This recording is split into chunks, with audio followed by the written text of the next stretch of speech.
안녕하세요. 말씀 묵상의 이광재 목사입니다. 오늘 사도행전 5장 1절에서 11절 말씀 통해 내가 성령을 속이고 시험하느냐라는 제목을 가지고 같이 말씀을 나누도록 하겠습니다. 성령을 속인다는 것, 성령을 시험한다는 것, 그것이 어떤 의미를 가지고 있는 것인지, 또 우리 삶에서 어떤 모습으로 그런 일들이 일어난지를 오늘 말씀을 통해서 확인하겠습니다.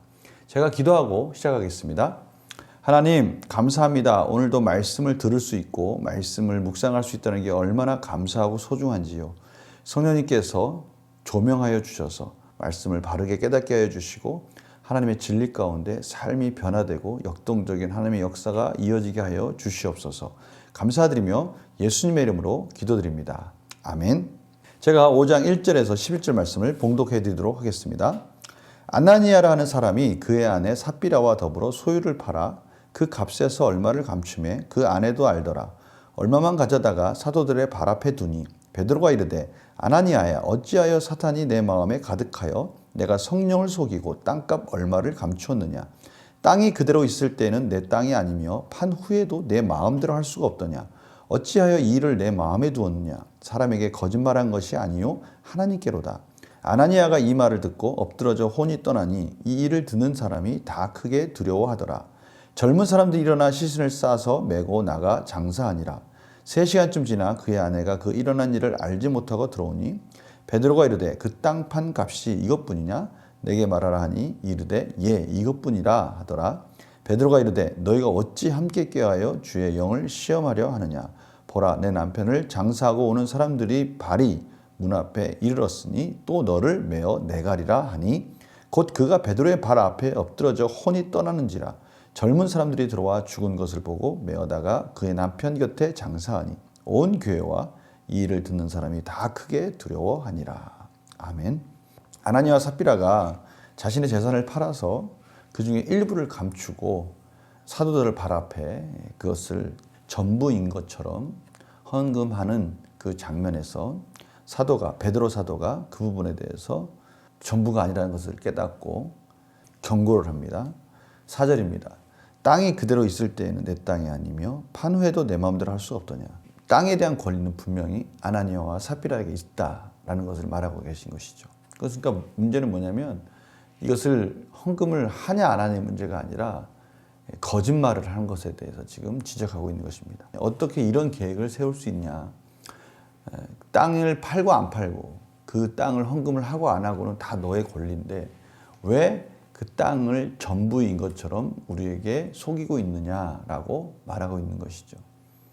그러니까 이렇게 말씀하시는 것이죠. 하나님의 일을 하는 것처럼 하지만 그 속에 자신의 욕심과 이기적인 마음이 숨어져 있다라는 것을 말하고 있는 거예요. 그 동기가 자신 안에 분명히 자신의 유익을 향한 동기가 같이 묻어 있다라는 것을 말하는 것입니다. 분명히 그 부분을 지적하고 있는 겁니다. 순수한 하나님께 대한 영광이 아니라 하나님께 대한 영광인 것처럼 보이지만 자신에 대한 유익과 이기적인 마음이 숨어져 있다, 숨겨져 있다라는 것이죠. 그 재산의 일부를 숨겼다. 그 말은 자신 스스로가 거짓말을 통해서 이기적인 마음을 감추고 있는 그런 부분들을 사도 베드로가 지적하고 있는 것입니다. 바로 우리는 이렇게 성령을 속이고 시험할 수 있다라는 것을 지금 경고하고 계시는 겁니다. 하나님의 영광을 위해서 한다라고 하는데 그 이면에 자신의 욕심이 들어가 있는 거예요. 하나님의 영광을 위해서 한다라고 말을 하지만 그 속에 자신의 이기적인 마음이 들어가 있는 것이고요. 사람에게 보이려는 마음이 들어가 있다는 것입니다. 하나님의 일을 하면 할수록 이 부분에 대한 함정이 많이 있습니다. 하나님의 일을 한다고 하지만 그 속에 내 자신이 드러나기를 원하는 마음이 감춰져 있는 것이죠. 우리가 이런 부분을 조심해야 된다는 것을 말씀하고 계신 것입니다. 초대교회는 바로 이런 부분에 있어서 순수하게 하나님이 세울 필요가 있기에 그 부분에서 분명한 징계를 하나님께서 허락하신 것입니다.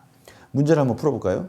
아나니아와 삽비라가 취한 행동은 무엇이며 그 결과는 어떠합니까? 아나니아와 삽비라는 자신의 재산을 전부 헌금한 것처럼 하지만 그 일부를 감춘 것이죠. 그것에 대해서 하나님은 분명한 심판을 하셨습니다. 베드로가 아나니아와 삽비라를 책망한 궁극적인 이유는 무엇입니까? 순수하게 하나님께 영광을 돌려야 되는 그 헌금과 또 자신의 그러한 정직한 마음들 속에 이기적인 마음과 자기의 욕심과 교만한 마음과 자기를 드러내고자 하는 그런 마음들이 같이 숨겨져 있었다는 것을 깨닫게 된 것입니다. 그러니 거짓말을 하게 된 것이죠. 하나님을 속이려고 하는 것이고 성령님을 속이려고 하는 것입니다. 그것에 대해서 베드로는 정확하게 지적을 합니다. 하나님이 그것을 모를 리가 없지 않습니까? 하나님이 그 마음의 중심이 정말 하나님을 향한 것인가, 하나님의 영광을 향한 것인가, 아니면 그럴싸하게 포장한 것인가, 그거를 왜 모르시겠습니까? 그 부분에 대해서 지금 지적한 것이죠. 9절입니다. 베드로가 이르되 어찌 함께 깨어요 주의 영을 시험하려 하느냐. 하나님의 성령이 그것을 모를 리가 없지 않습니까? 연구와 묵상. 베드로는 왜 아나니아와 삽비라가 성령님을 속이고 시험했다고 말합니까? 제가 말씀드린 것처럼 지금 아나니아와 삽비라는 자신들이 감추고 있는 의도, 자신이 감추고 있는 그런 이기적인 마음, 욕심, 교만, 이것들을 성령님이 모를 수 있다라는 그런 착각 속에 그 일들을 한 것이죠. 거짓말을 한 거예요. 특히 사도 베드로 앞에, 교회 앞에 거짓말을 한 겁니다. 교회 앞에 거짓말했다는 뜻은 교회를 다스리고 계시는 성령님께 대한 거짓말이고요. 교회의 주인이신 예수님께 대한 거짓말이고요. 하나님께 대한 거짓말인 것입니다. 어떻게 감히 그렇게 할 수가 있겠습니까? 그런데요, 그렇게 할 수가 있어요. 어떻게요? 하나님의 영광인 것처럼 포장을 하면 될 줄 안 거죠. 내가 헌금을 안 하는 게 아니지 않습니까? 헌금을 하는데 그 헌금을 하면서 그 속에 자신의 의도를 감추면 될 줄 안 것이죠. 천만의 말씀이죠. 느낀 점, 성령님을 속이며 거짓을 행한 자에게 일어나는 결과를 보면 무엇을 느낍니까? 이것은 참 우리에게 좋은 교훈이기도 하지만 또 무서운 또 심판의 모습이기도 합니다. 우리가 이러한 일들을 경험할 때 참으로 하나님을 경외하는 마음을 잊지 말아야 되겠죠. 이 시대는 이렇게 즉사하고 어떻게 보면 하나님의 심판이 눈에 보이듯이 이렇게 우리들에게 임하지가 않죠.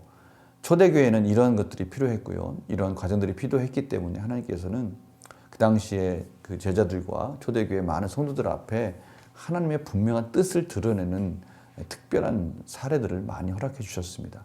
그렇지만 저희들에게 이런 사례가 없다고 해서 하나님의 역사가 멈춘 것이 아니죠. 지금도 하나님은 저희들을 꾸준히 저희들 가운데 정직하고 겸손하게 하나님께만 영광을 돌리기를 원하고 계시고요. 저희들의 이중적인 마음들 다 알고 계시죠.